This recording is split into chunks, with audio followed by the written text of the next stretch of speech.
Welcome to the Deep Dive. We're going to be talking about optimism today. And we're going deep with this one, thanks to your pick, The Bright Side, by Sumit Paul-Choudhury. Ooh, I like this one. Yeah, it's really fascinating. It's all about how optimism actually works, where it comes from, and how it shapes us. Yeah. Like our whole lives, really. Yeah, this book tackles some really interesting questions. Like, are we hardwired for optimism? Or is it something we learn along the way? Yeah. And is this tendency to expect good things, that optimism bias, is that actually helpful? Right, because I think of myself as like a pretty optimistic person. Yeah. But sometimes I wonder if it's just setting me up for disappointment, Yeah. I've got friends who are like total pessimists, Yeah. always expecting the worst. Yeah. So is it all just like personality? Or is there something else going on? Well, that's exactly what Paul-Choudhury explores. Mhm. And he starts off with this cool example using chicks. Chicks. Chicks. Researchers train these chicks to associate different colored cards with rewards. Yeah. Like a white card meant yummy mealworms, and a black card meant no treat. And then they introduced a gray card, something in between. So like a test to see if the chicks would be optimistic and go for the maybe mealworm card. Exactly. And you know what? Most of them did. They went for the gray card, like they were hoping for the best. Really? That's so interesting. Yeah. But is that really optimism? Or just like a survival instinct? Well, that's where it gets mind-blowing. The book goes on to explain how scientists did similar optimism tests with other animals too, like rats and even ants. No way. Ants. And guess what? They found that environment and stress actually play a role. Like stressed out creatures tend to be less optimistic.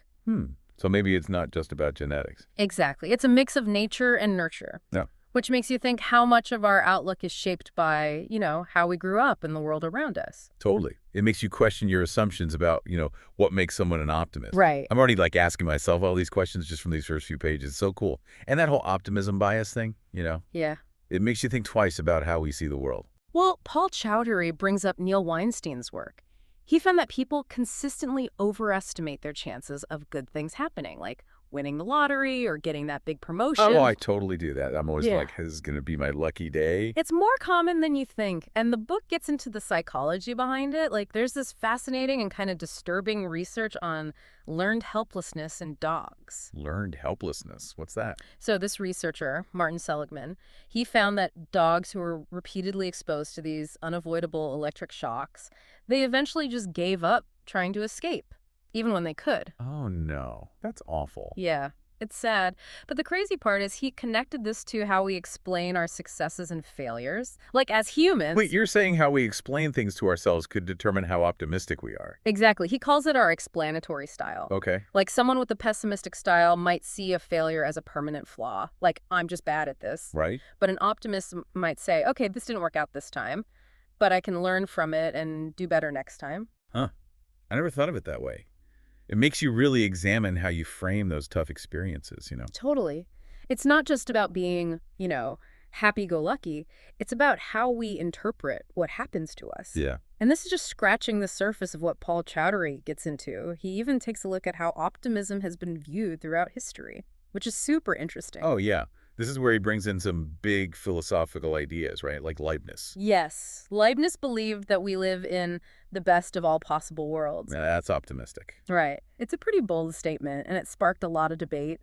The book even talks about Voltaire's response to this idea in Candide, this satirical novel. I've heard of Candide, but I've never read it. Oh, it's a wild ride. Things don't go so well for Candide, even though his mentor keeps insisting that all is for the best. It's hilarious. Okay, I'm adding Candide to my reading list right now. It sounds like a fun way to explore some serious philosophical questions. It really is. And it highlights how our understanding of optimism has evolved over time, especially after major events like the Lisbon earthquake in the 1700s. Oh, right. That was a massive tragedy. Right. It makes sense that something like that would make people question, the idea of a divine plan Yeah. and start thinking more about how human actions shape the future, like a shift from blind faith to a more proactive approach. Exactly. And from there, The Bright Side dives into how we imagine the future. And it's really cool how he connects these historical anxieties about the future to things we're dealing with today, like climate change. Yes. He talks about reading dystopian novels during the pandemic, Yeah. which I totally relate to. It's hard not to feel a little anxious about the future when those kinds of stories feel almost too real. I know, right? He even gets into the debate about having children in the face of climate change. Yeah, I remember when Alexandria Ocasio-Cortez tweeted a few years back asking if it was even okay to have kids anymore, given the state of the world. Right. It really resonated with people. Yeah, it definitely tapped into a widespread sense of unease. But even with all that, there's this pull towards optimism, like this hope that technology might provide solutions. And the book explores that tension. It's like we're caught between dystopian fears and these technological hopes. And Paul-Choudhury doesn't oversimplify things. Like, he talks about the allure of solutions like geoengineering. Right. But he also brings up the potential risks and ethical dilemmas. Like he's always pushing you to think critically, to weigh the possibilities without getting swept up in easy answers. Exactly. And this is just the beginning. He goes on to discuss economic growth, the limits of using GDP as a measure of well-being, and even the work of the new optimists who argue that the world is actually getting better in many ways. Wait, hold on. There are people out there arguing that things are actually improving. I need to hear more about this. Yeah. Well, that's where part 2 of our deep dive begins. So, yeah, picking up where we left off, the bright side looks at the work of Hans Rosling and the new optimists. And they make this really compelling case, using all this data to show that globally, things like poverty are actually decreasing, and life expectancy is increasing. Wow, that does sound optimistic. But can data really tell the whole story? I mean, does it really capture the actual lived experiences of people dealing with like poverty or discrimination or climate change? That's the million-dollar question, right? Like, are those improvements across the board? Or are we just looking at averages that kind of hide the struggles of certain groups? And Paul-Choudhury really grapples with that idea. He even talks about how he was initially drawn to the new optimists' viewpoint, but then started questioning if it was maybe a little too rosy. Yeah, like even if the numbers are trending in a positive direction, does that really mean everyone is benefiting equally? Are we kind of overlooking potential problems just because the overall picture looks good? That's a great point. And he actually tells this really interesting story about how he realized that while the data might show progress, it doesn't always reflect what people are actually going through on the ground. Right. It's like a reminder that we need to look beyond the numbers and really consider the human impact. Exactly. And speaking of looking beyond the surface, I'm curious about what he says about these optimism traps. Uh-huh. Because optimism can be a powerful force, but it feels like it could also lead us astray if we're not careful. Oh, absolutely. Yeah. And he dives right into that. Paul-Choudhury uses some fascinating real-world examples to illustrate this whole concept. Like, he talks about the limits to growth report from back in the 1970s. Oh, yeah, I think I remember hearing about that. Yeah, which predicted environmental collapse if we kept going down the same path. Right. It was pretty controversial, right? Like some people saw it as this doom and gloom prophecy, and others thought it was a crucial warning.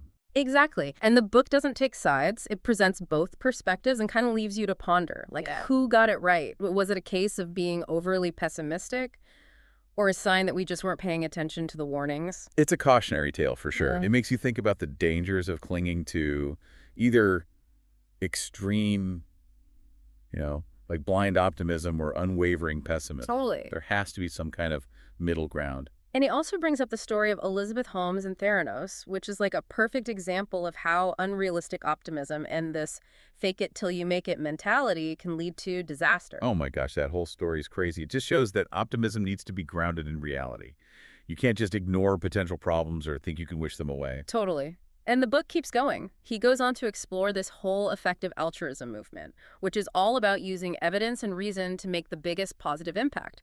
But even they face challenges, especially when trying to address these long-term risks like artificial intelligence. That's fascinating.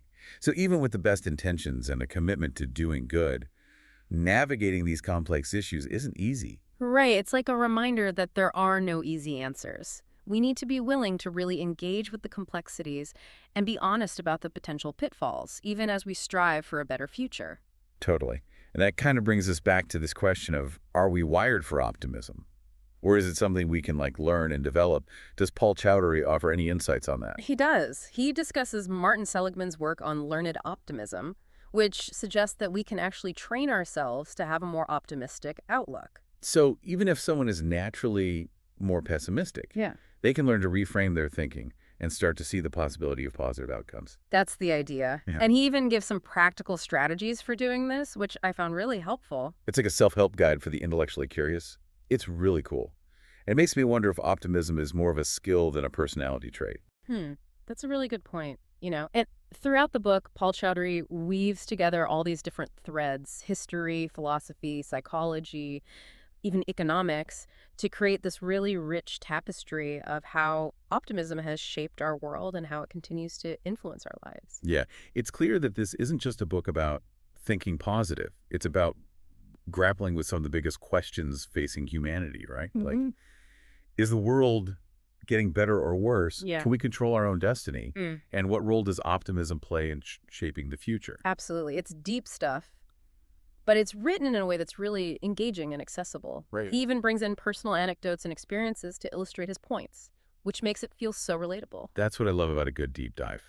When an author can take these complex ideas and make them feel relevant to everyday life, you know? And that's what makes The Bright Side so compelling. It's not just a collection of theories and research findings. It's like a personal exploration of what it means to be optimistic in a world that often feels anything but.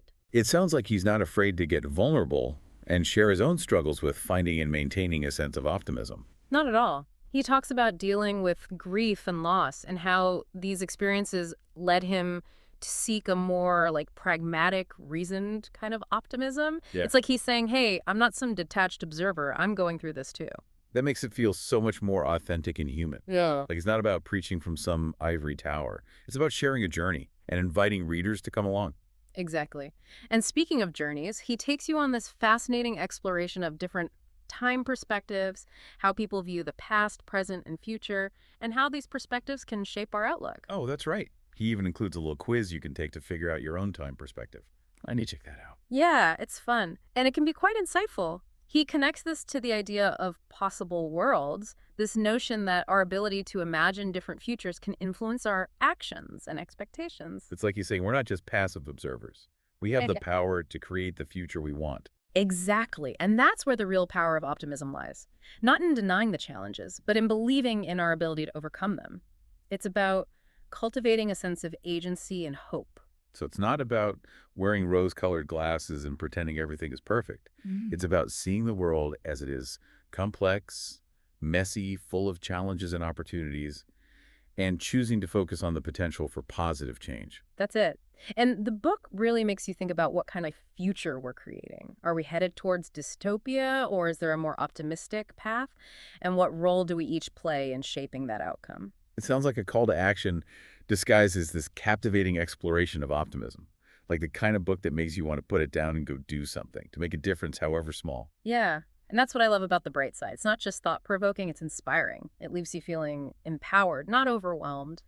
It's like a shot of intellectual espresso, energizing, thought-provoking, and with a surprisingly long-lasting effect. I like that. So if you're feeling a little down about the state of the world, or just curious about the power of optimism, I highly recommend picking up a copy of The Bright Side. It's a journey worth taking. Absolutely. Yeah. It really seems like The Bright Side is more than just like a deep dive into optimism. It's like an exploration of what it means to be human, in this world full of complexities and contradictions. Totally. It tackles these big universal questions, but it always brings it back to that personal level, which is what makes it so relatable. And after this deep dive, I'm definitely feeling that pull to pick up a copy myself.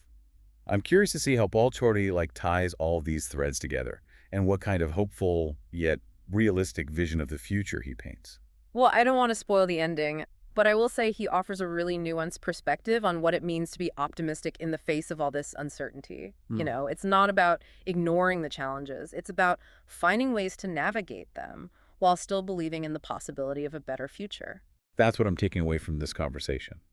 That true optimism isn't about blind faith or denial. It's about finding that balance between acknowledging the difficulties and still holding on to that spark of hope. And he even challenges the reader to consider what kind of optimism they want to cultivate. Is it the kind that focuses on individual happiness, or the kind that's driven by a desire to make a difference in the world? I love that he leaves you with those questions to ponder. It's like he's saying, here's what I've learned. Now go out and find your own path to a brighter future. Totally. And ultimately, I think that's what makes The Bright Side such a powerful and timely read. It's a reminder that even in a world that often feels dark and overwhelming, we have the capacity to choose hope, to choose action, and to choose to believe in a better tomorrow. It's been an amazing deep dive, and I think I speak for both of us when I say we're leaving this conversation feeling a little more optimistic, a little more empowered, and definitely eager to explore the bright side for ourselves. Absolutely. We hope this conversation has sparked your curiosity and maybe even inspired you to look at the world and your own outlook in a new light. So grab a copy of The Bright Side, dive in, and let us know what you discover. We always love hearing from our listeners. Thanks for joining us for this deep dive into optimism. We hope you'll join us again next time as we explore another fascinating topic and unpack the wisdom hidden within its pages. Until then, keep exploring, keep questioning, and keep looking for those bright sides, wherever they may be.